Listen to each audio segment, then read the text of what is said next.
At my grandmother's birthday party, my mother gave out a diamond ring, a gold watch, and left me with nothing but an empty box. The entire room laughed at me, but what happened under the table changed everything. My 90-year-old grandmother slipped me a note with just 7 words. And that was the moment my mother's entire story began to fall apart. Now let me take you back 3 weeks before that party, to the day my mother first smiled at me, and I knew something was wrong. I live in Millbrook. Small town, 1 traffic light, 2 diners, 0 pretense. I am a landscape architect. I run my own one-woman operation out of a rented studio apartment with a drafting table in the kitchen and soil samples in the bathroom. I am not rich. I am not impressive by my family's standards. But I built it myself, and that matters to me. The Atwood family runs on one principle. My mother Judith decides who belongs. She picks the seating chart at Thanksgiving. She determines who gets the Christmas Eve invite. She controls the group chat, the family photos, the narrative. If Judith says you are in, you are in. If she says you are out, the rest of the family falls in line. I have been out since I was 22. My sister Paige is 37, recently engaged to Brandon Mercer, a bank branch manager with a firm handshake and a talent for agreeing with my mother. Paige is the golden child. She calls Judith every morning. She brings flowers every Sunday. She posts family photos with captions like, "Blessed beyond measure." My brother Grant is 31. He carries the family name, and that is enough. He does not start trouble. He does not stop it either. And then there is me, the one who drives 4 hours round trip every Saturday to see my grandmother Dorothy. I mow her lawn. I clean her gutters. I fix the fence posts that rot every spring. I sit on her porch and drink sweet tea and listen to stories about my grandfather who died before I was born. But in my mother's version, I only visit Grandma because I want her money. That is the story Judith tells. That is the story everyone believes. Everyone, except Dorothy. 12 years ago, I was 22, fresh out of college, still naive enough to think honesty worked in my family. I stopped by my mother's house to drop off a birthday card and saw a bank statement on the kitchen counter. Joint account Dorothy Harmon and Judith Atwood. 3 withdrawals in 2 months totaling $15,000.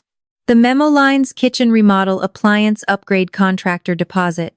My grandmother does not have a kitchen being remodeled. My mother does. I asked. That is all I did. I said, "Mom, does Grandma know you are pulling from her account?" Judith's face went white, then red. "You do not question your mother, Ember. You certainly do not audit her." I said, "I am not auditing. I am asking." That was the last honest conversation we ever had.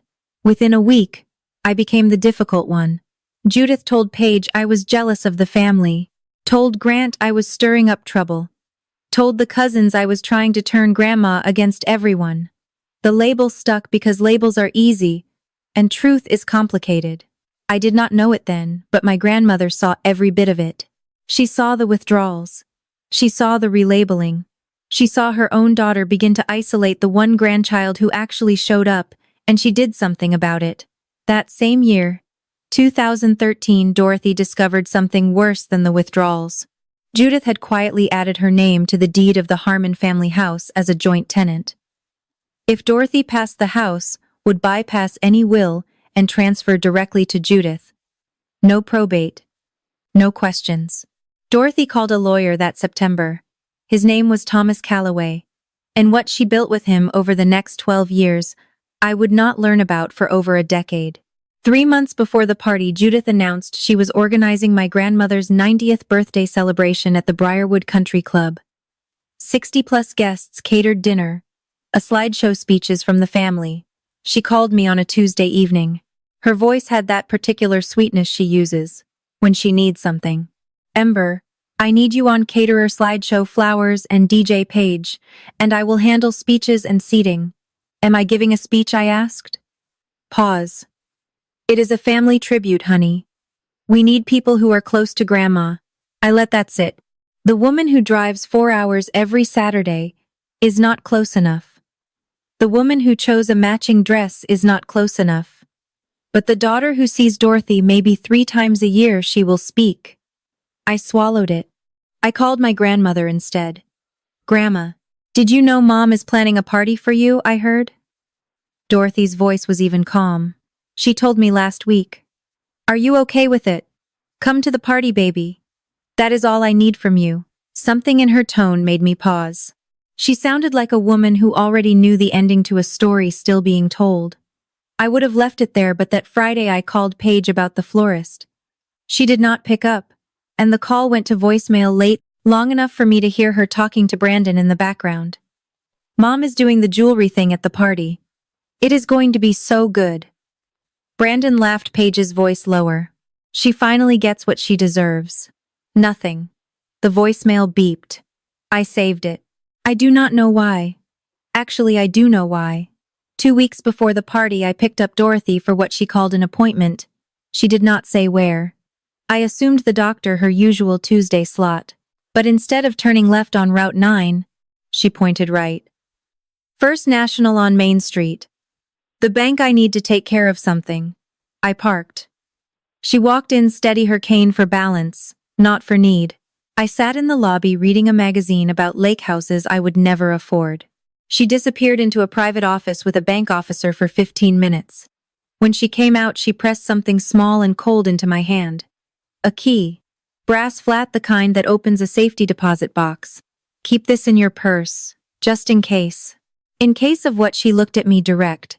Sharp, the way she looks when she is 3 moves ahead in checkers. In case you ever need to open what is yours. I did not press.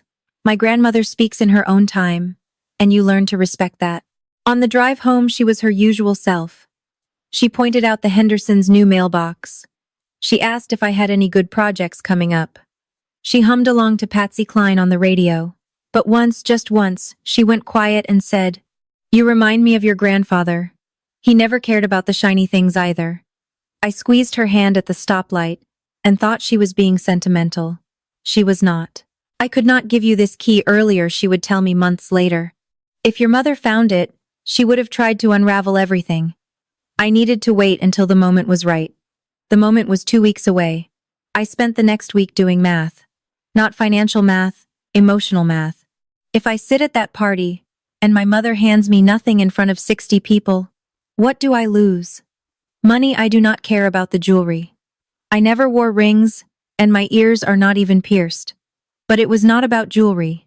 It was about the story being told in public. The narrative Judith had been writing for 12 years would get its final chapter. In front of my grandmother's friends, our extended family, Brandon's parents, the church ladies, the neighbors, everyone. The story would be, Ember is the difficult one. Ember does not deserve what the others deserve. Ember is worth an empty box, and if I sit there and smile, I am co-signing it. I am agreeing with her. I am telling 60 people and myself that my mother's version is the true one. There was something else, too. Judith had been slowly limiting my access to Dorothy. Mom needs rest. Do not come this Saturday. She is tired. Maybe space out your visits. Each request reasonable on its own. Together, they formed a wall. And if I let the party humiliation slide, Judith would have the social proof she needed to finish the job. The difficult daughter who got nothing and still came around. Clearly, she is only after the money. Cut her off entirely. So here is what I was staring at. Losing my dignity, losing my grandmother, and losing the only family member who ever made me feel like I existed.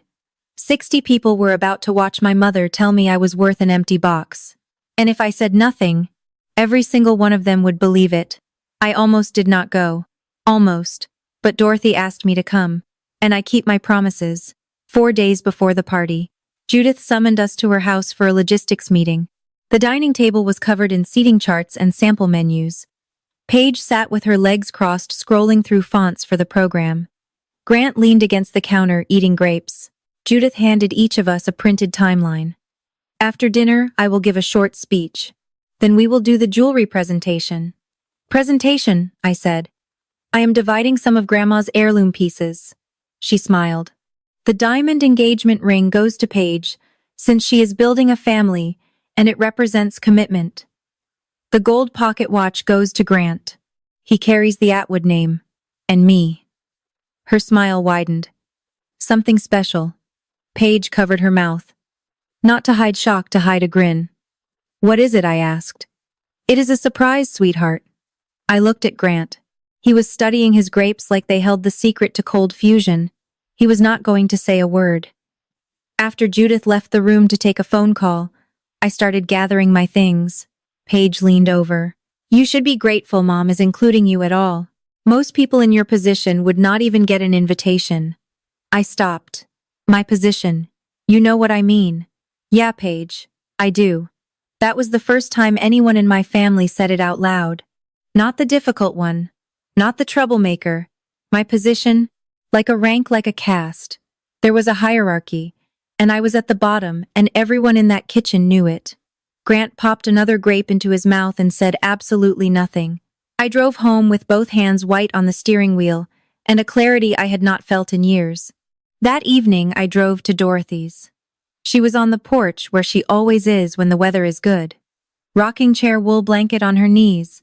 A glass of iced tea sweating on the railing. I sat down next to her and told her everything. The timeline, the jewelry pages, comment. Something special. Dorothy did not flinch. I know. You know, Paige told me last week. She was bragging. Did not even realize what she was giving away.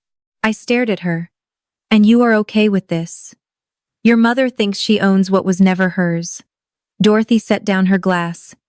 She has been playing with costume jewelry her whole life, and calling it real. She just does not know it yet. Grandma, what does that mean? She reached over and took my hand. If anything happens, anything at all, call Thomas Calloway. He is my attorney.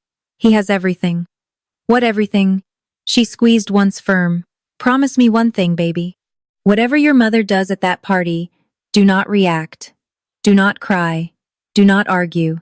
Just wait. Wait for what? For the truth to do its own work.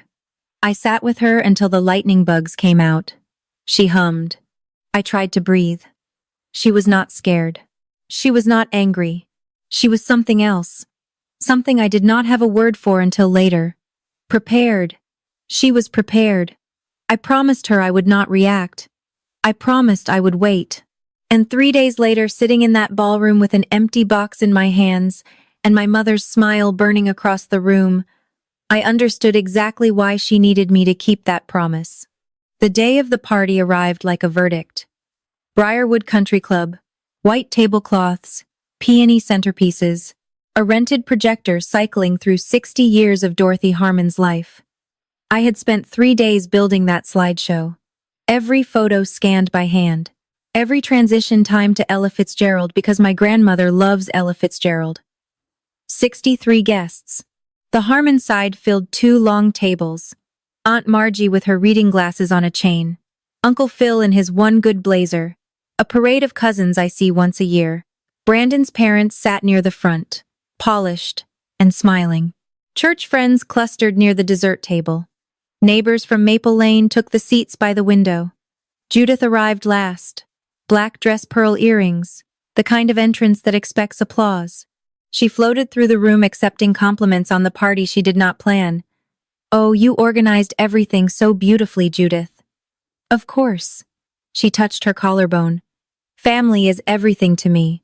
I stood in the corner, adjusting a flower arrangement that did not need adjusting. Nobody thanked me. Nobody looked. The 3 velvet boxes sat on a small table near the podium.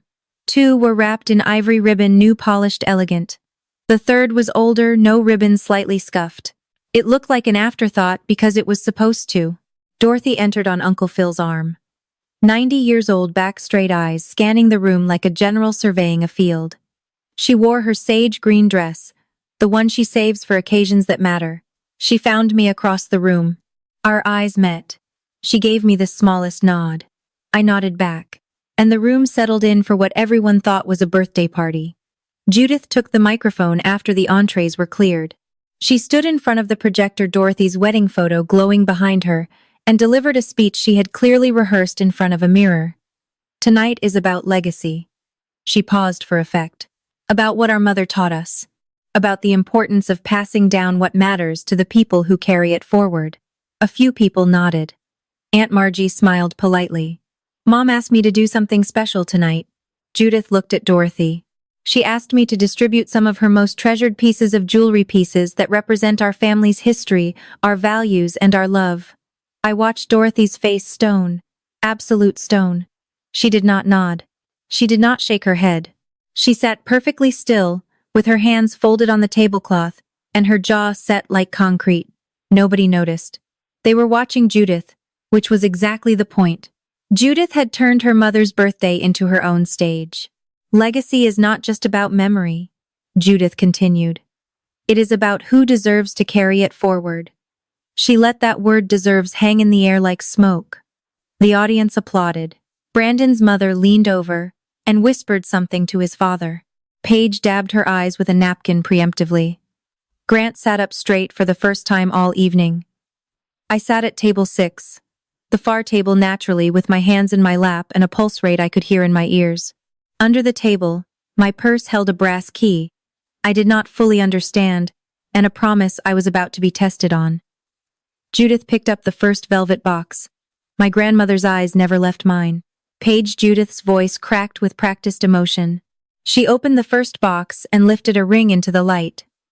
It caught the chandelier and threw tiny prisms across the tablecloth. Because you are building a family, because this ring represents commitment, because Grandma would want you to have it. Paige stood, tears real or excellent streaming down her face. She hugged Judith. Camera phones went up. Brandon's mother clasped her hands to her chest. Applause rolled through the room like a wave. Dorothy sat motionless. Judith set the second box in front of Grant, a gold pocket watch heavy in its case. Grant, because you carry our family name forward, because legacy needs a keeper. Grant smiled, put it on, held it up for the room. More applause. Uncle Phil gave a thumbs up from across the room. 2 boxes opened, 1 left. The room began to notice. A few heads turned toward me. Whispers traveled between tables like a current. The third box was smaller than the other 2, older. No ribbon. Sitting slightly apart as if even the table did not want to claim it. A woman I did not recognize leaned toward her husband. What is in the last one? Judith heard her. She was supposed to hear her. This was the architecture of it, the build, the pause, the audience leaning in. My mother turned to me. Our eyes locked across 4 tables and 34 years of silence. She picked up the box. She walked it over. Slow. Every step calibrated. The room went quiet. Not peaceful quiet. The quiet before something breaks. She set it in front of me, and 63 people held their breath. And for you, sweetheart. My mother's voice carried that particular sweetness she reserves for public cruelty. The box it all came in. After all, you always said material things do not matter. I opened it. Empty. Worn velvet lining. The impression where a ring once sat. The outline where a watch once rested, ghosts of jewelry that had already been given to someone else. A few people laughed. The uncomfortable kind. The kind that comes out before the brain can stop it. One of Brandon's colleagues let out a low whistle. A church friend covered her mouth. Judith stood there glowing. Paige looked at her plate.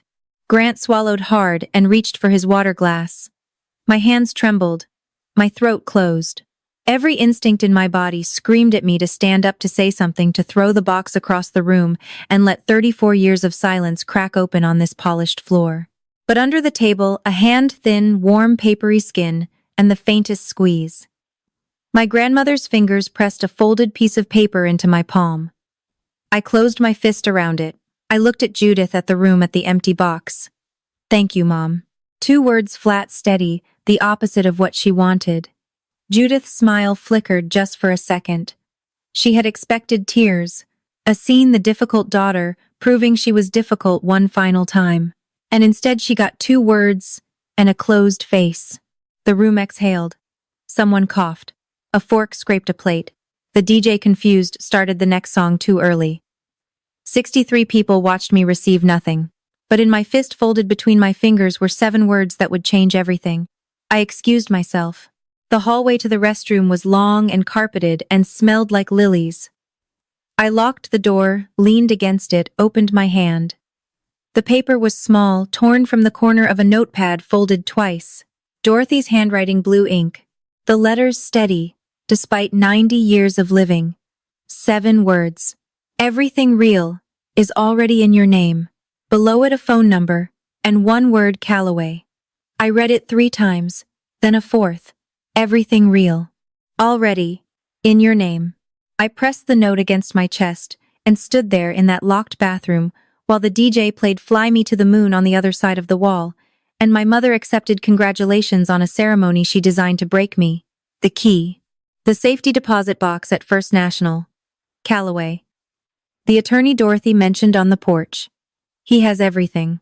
I did not understand the full picture yet, but I could feel the edges of it, the shape of something my grandmother had been building quietly, carefully, for a very long time.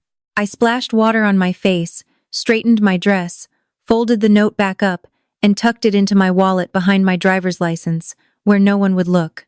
Then I walked back into that ballroom and sat down at table 6 and smiled at a cousin who asked if I was okay.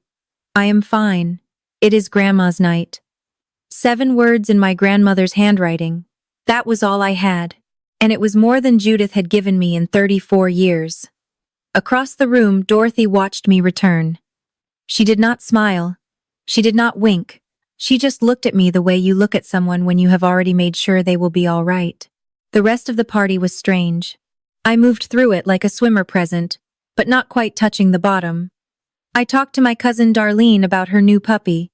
I complimented Uncle Phil's blazer. I ate a slice of the lemon cake I had ordered from the bakery on 5th Street. And I waited. Judith watched me from across the room. I could feel it, the way you feel someone staring at the back of your neck. She was waiting for the collapse. The tears in the parking lot. The angry phone call on the drive home. She had built the evening around a reaction, and the reaction was not coming. She intercepted me by the dessert table.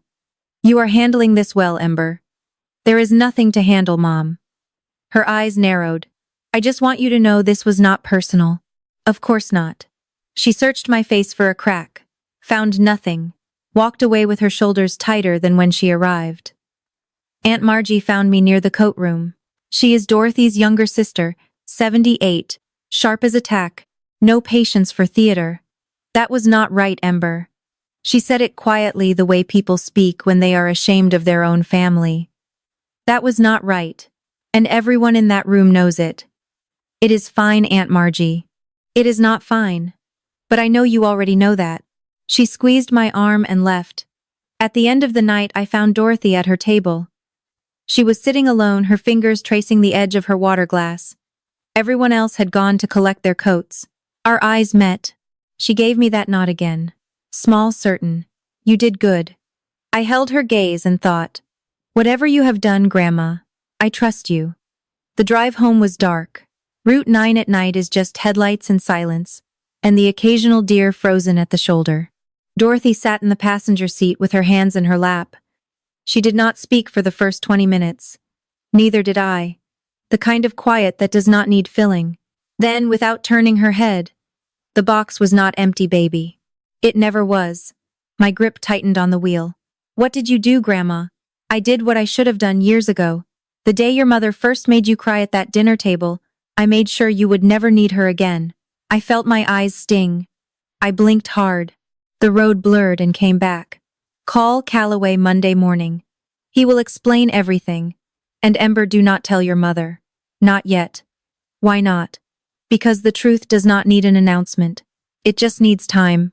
I helped her inside, hung her coat, settled her into the armchair, by the window, the one my grandfather built 40 years ago. I tucked the wool blanket around her knees and put her tea where she could reach it. As I was leaving, she caught my wrist. Her grip was stronger than you would expect from a woman her age. You were always my favorite. Not because you were perfect, because you were real. I made it to my car before I started crying. Not the crying you do when something hurts. The crying you do when someone finally says the thing you have been waiting your whole life to hear. Monday was 48 hours away. I did not sleep either night. I just lay there in the dark with a brass key in my purse and a folded note in my wallet and the sound of my grandmother's voice saying, real, real, real. So at this point, I am lying in bed staring at the ceiling with a folded note in my wallet and a key in my purse and no idea what Monday is going to bring. Here is what I want to know from you. Option 1, you call Calloway first thing Monday morning. Option 2, you confront your mother first and demand answers. Drop a 1 or a 2 in the comments. And honestly, I understand both choices. Now let me tell you what I actually did. Monday, 8:01 a.m. I was already holding the phone. 1 ring. 2. A woman's voice, professional, warm.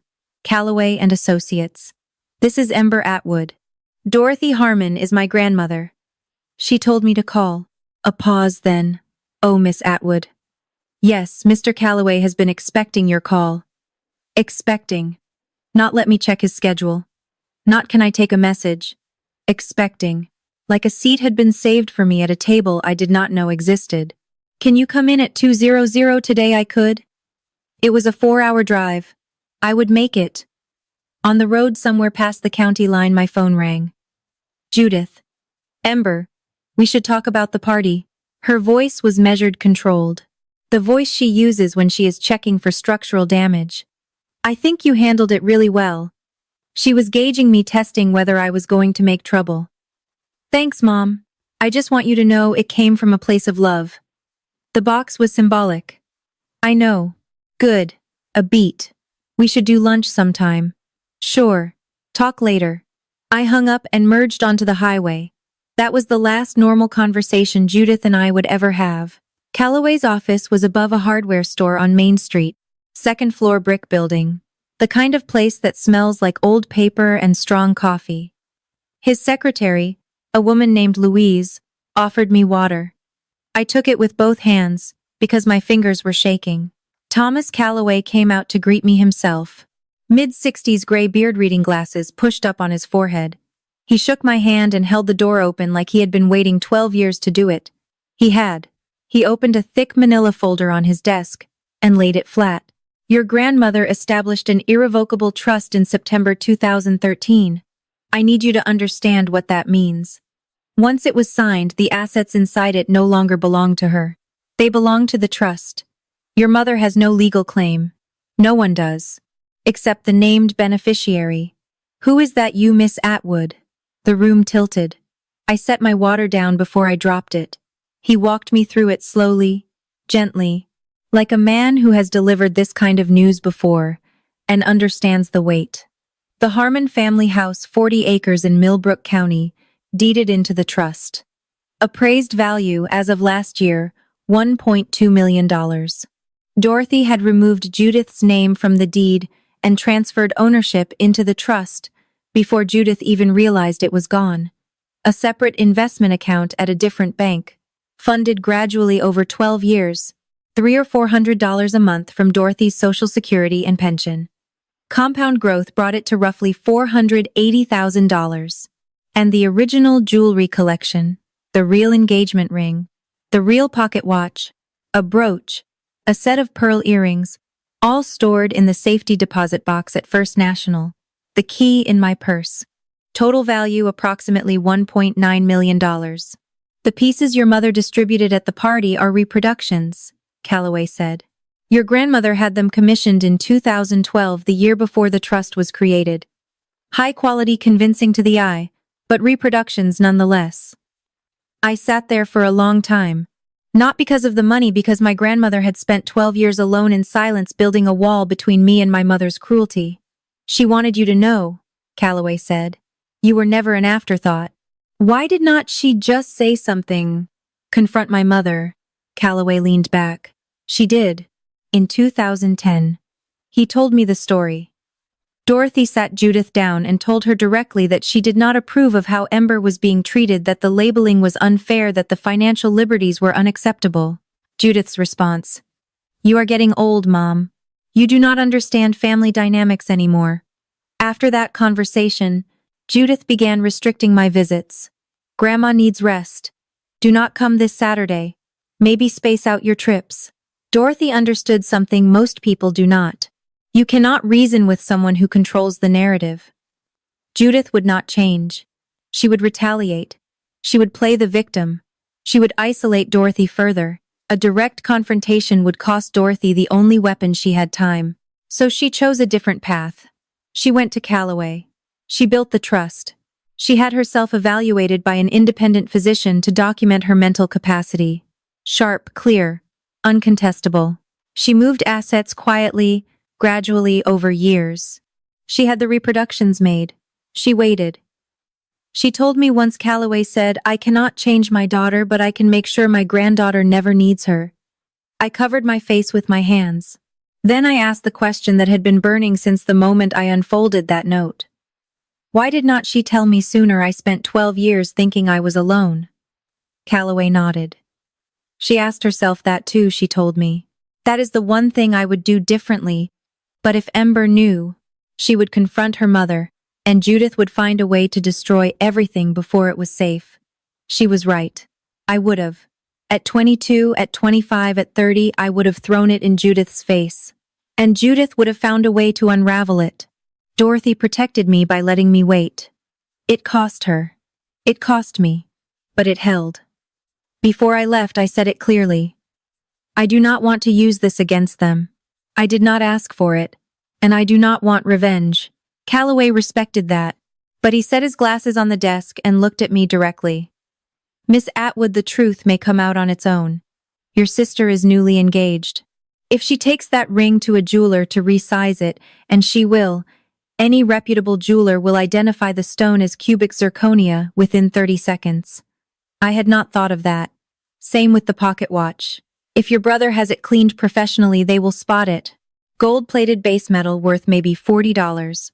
How long do I have? Weeks, maybe less. These things tend to move quickly once someone gets engaged. He slid a card across the desk. If your mother contacts you, or a lawyer contacts you, call me first. Do not respond to anything without talking to me. I thanked him, shook his hand, walked to the parking lot. I sat in my car for a long time with the engine off, and the empty box on the passenger seat. I had brought it with me. I do not know why. Maybe because it was the only thing my mother ever gave me that turned out to be exactly what it appeared to be. Empty. Honest. And now the most valuable thing I owned because it led to everything. I drove home with the windows down and the radio off. My phone sat dark on the seat. No calls, no texts. Just the road and the trees, and the strange heavy knowledge that my grandmother had spent 12 years making sure I would be okay. 2 weeks. That is how long it took. Not for me to reveal anything, for the truth to reveal itself. 11 days later, a Tuesday, Paige walked into Garrison and Daughter's fine jewelry on Elm Street, with the ring on her finger and a smile on her face. She wanted it resized for her engagement. She had been showing it off for almost 2 weeks. To Brandon's family, to her co-workers, to anyone who would hold still long enough. The jeweler, a woman named Claire Garrison, 3rd generation, put the ring under a loupe, adjusted the light, looked again, called her associate over. They conferred in whispers. Then Claire turned to Paige and said, "Miss, I want to be straightforward with you. This is a very well-made reproduction. The center stone is cubic zirconia." Paige laughed. "That is impossible. It has been in my family for 60 years. I am sorry. It is not diamond." The color left Paige's face. She called Judith from inside the shop. I imagine the jeweler and her associate stood very still during that call. The same week, I later learned this from Grant. Directly he brought the pocket watch to a horologist in the next town for polishing. The man turned it over twice and said, "Sir, this is gold-plated over base metal. I would put the value at about $40. Grant, you are sure? I have been doing this for 31 years. I am sure. Both discoveries same week. 2 fakes exposed by 2 professionals who had no idea they were pulling the same thread. I was not there for either conversation. I did not orchestrate it.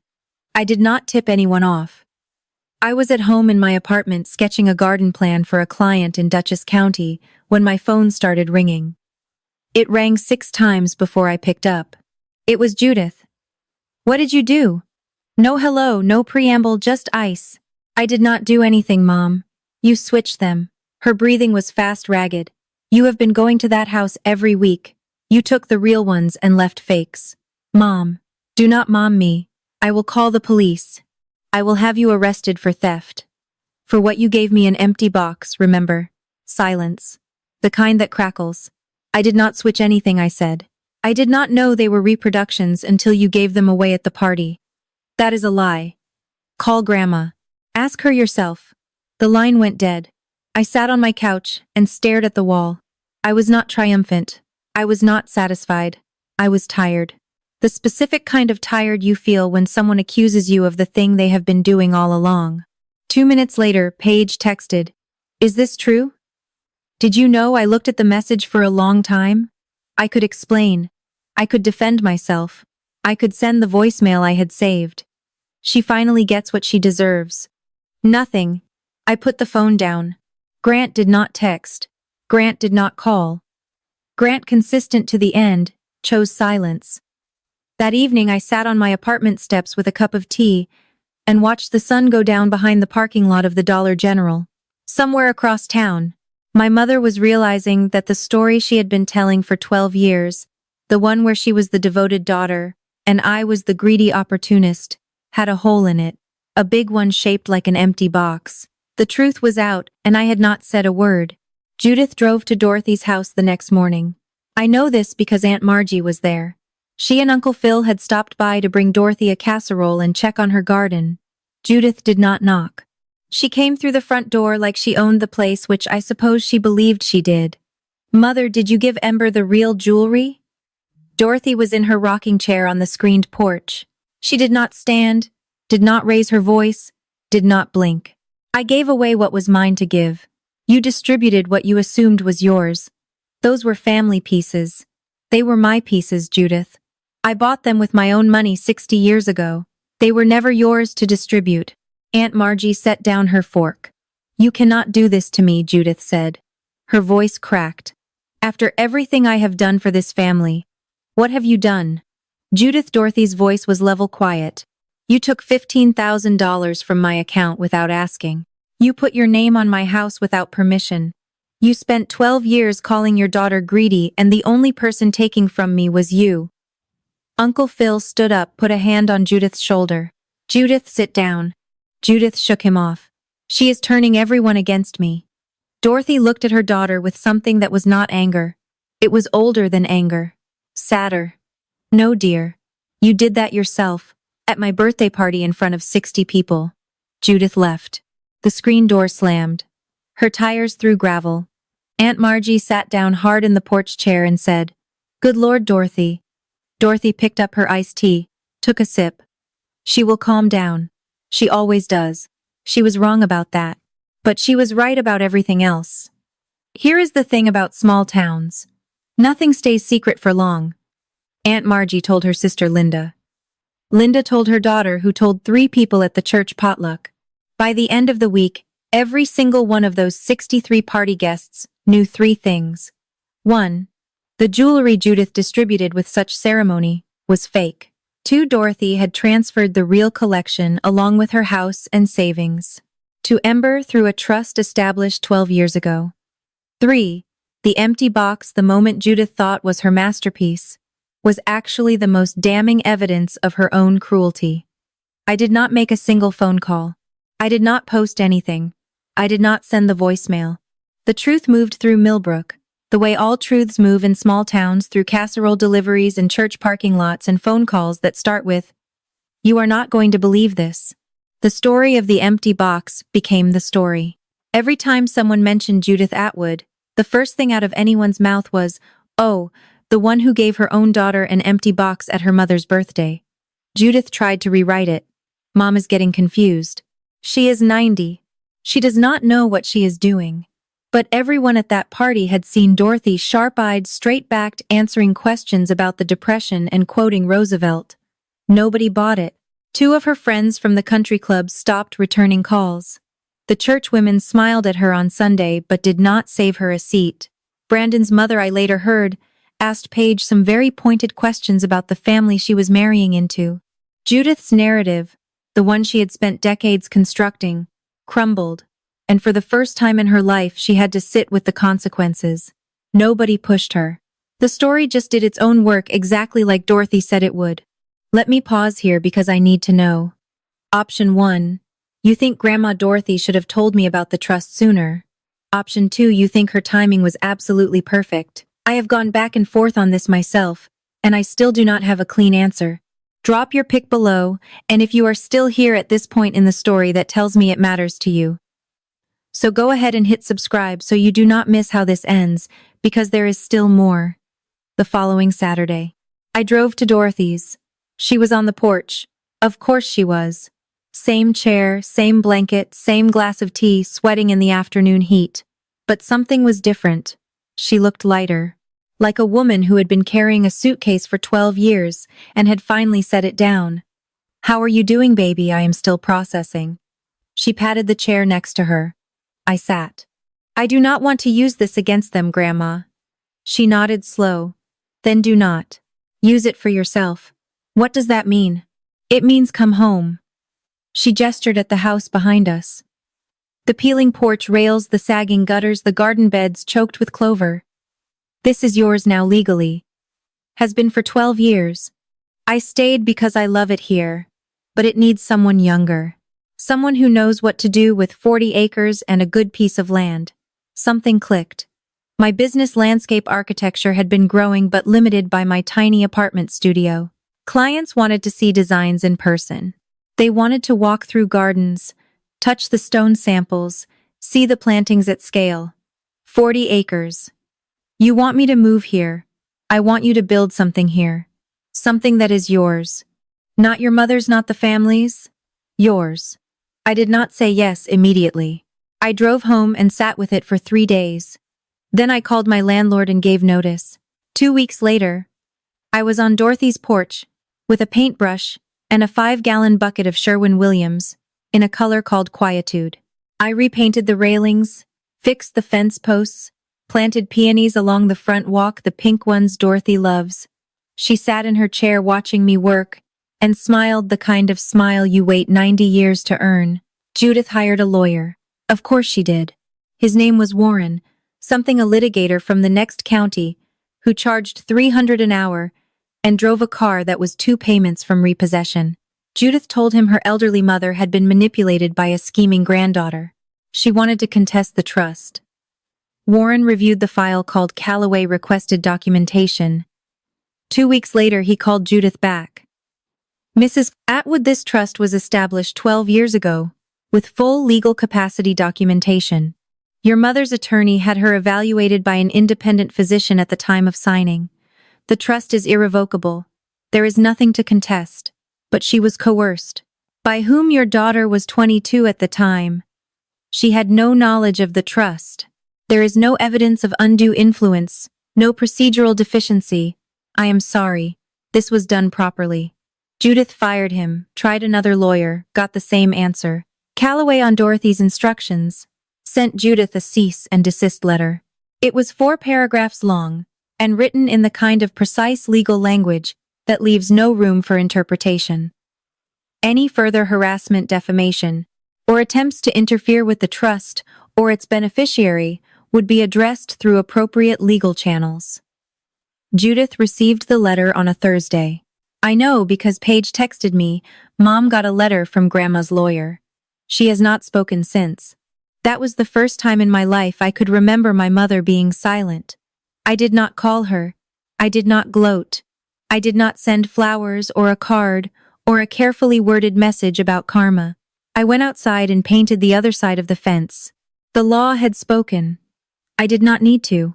A month later, Judith called. Her voice was different. Not soft, not apologetic, but careful. Like someone walking across ice. "Can we meet where Murphy's Cafe, neutral ground?" I agreed. I did not owe her this conversation, but I chose to have it.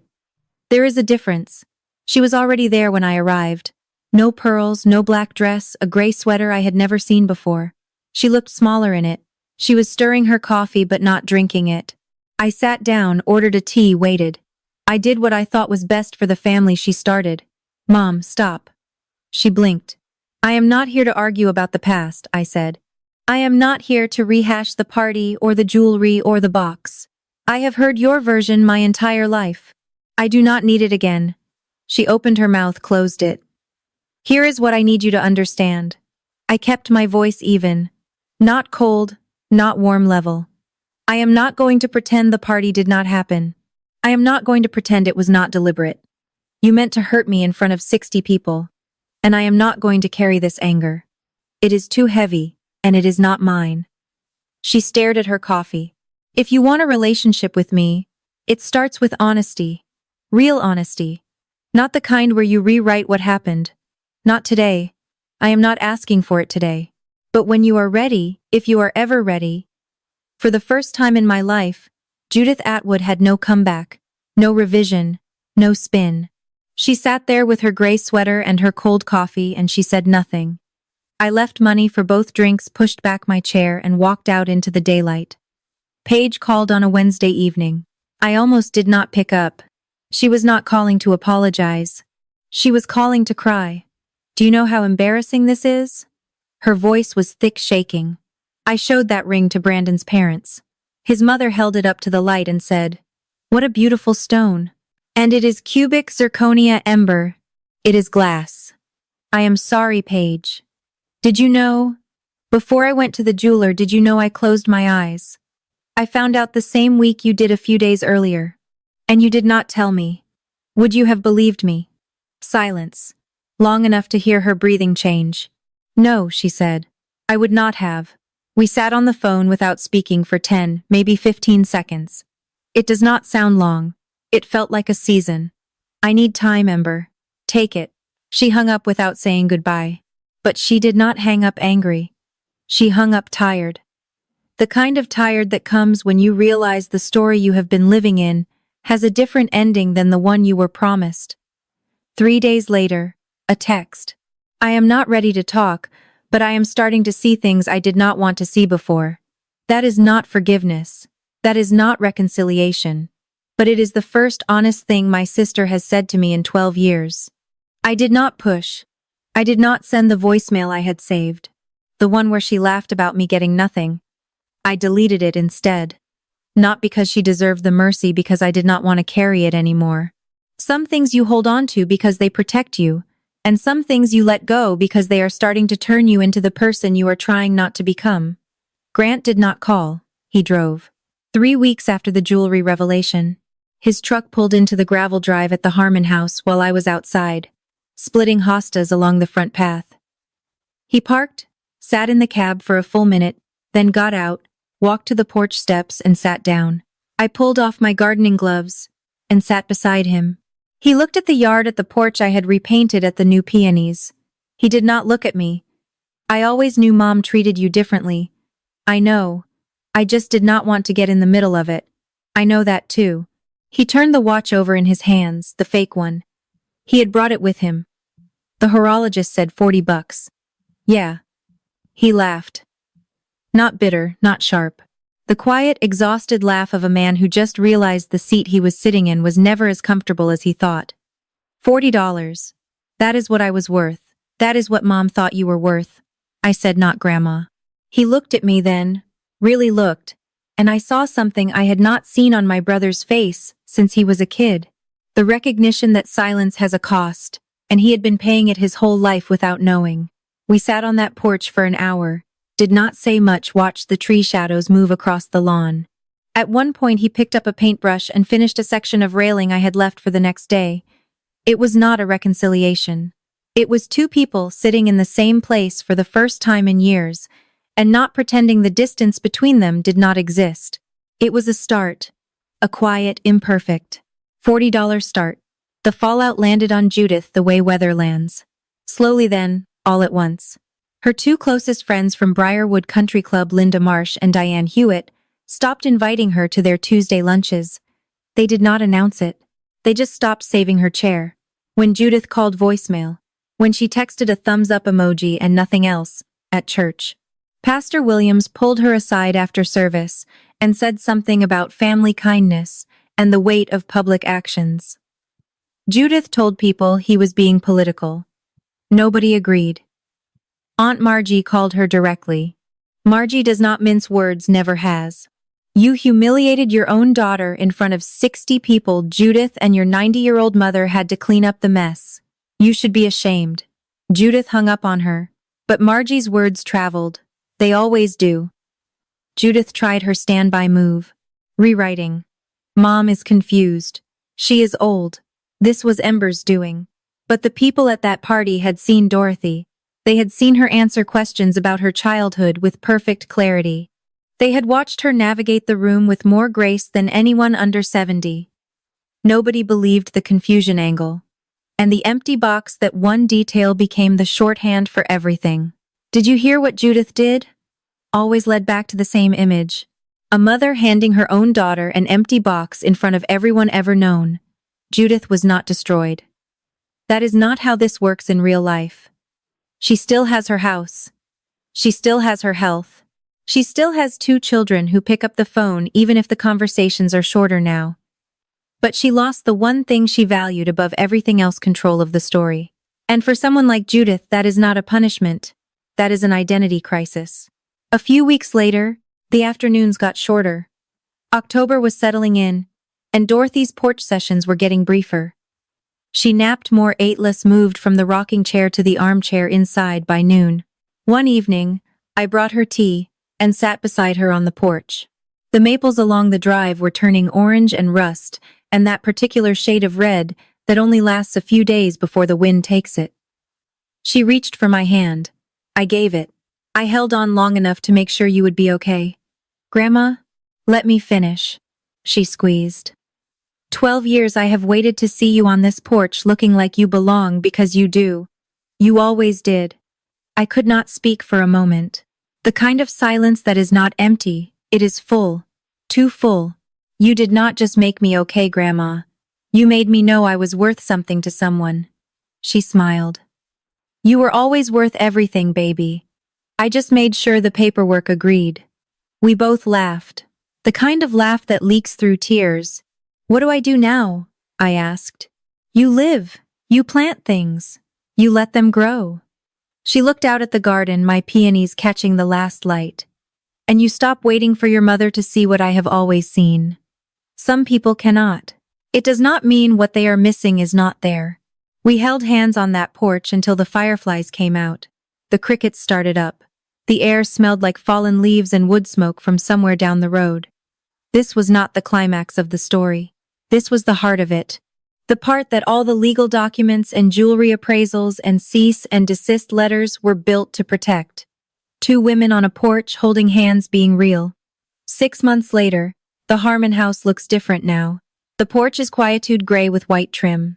The gutters are clean. The garden beds are alive. Peonies, hydrangeas, Russian sage, a border of lavender that the bees have already found. I converted the old barn into a studio. Drafting tables, soil samples, a wall of client photos.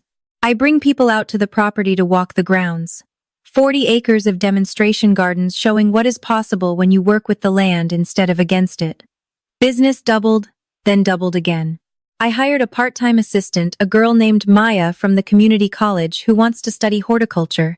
The empty box sits on my mantel right above the fireplace, next to a photo of my grandfather in his army dress uniform, and a candle that smells like cedar. I did not frame it. I did not mount it on velvet. I just set it there, lid open, so I can see the worn impression where the ring used to be. It is the most valuable thing I own, because it is the thing that led me here. Dorothy still lives in the house. She is slower now. Uses the chairlift I installed on the stairs. Takes her meals in the kitchen instead of the porch when the weather turns. But every evening when the light is right, she is out there rocking, watching me work. Paige calls now. Short conversations, careful words, but real. She asked me last week about the peonies, wanted to plant some at her new place. I told her when to cut them back. We did not talk about the ring. Grant comes by once a month. He helped me install a drainage pipe last time. We did not talk about the watch. Judith has not called. But last Tuesday I found a card in my mailbox. No return address, no signature. Just 4 words in her handwriting. I should have known. I am still deciding what that means. I framed the note. It hangs next to the front door eye level, right where I see it every morning when I leave the house, and every evening when I come home. 7 words in blue ink on a torn piece of notepad paper preserved behind glass. Everything real is already in your name. Some mornings I read it fast like a reflex. Some mornings I stand there and let every word land. Everything. Not something, not a portion. Everything. Real. Not the shiny reproductions, Not the performance. Not the public display. The real already past tense done before the party, before the box, before I even knew to hope in your name mine. Not Judith's, not the family's mine. Because someone decided 12 years ago that I was worth protecting. And then spent every day after that making sure the protection held. I used to think inheritance was about money. About who gets the house, who gets the ring, who gets listed in the will. I do not think that anymore.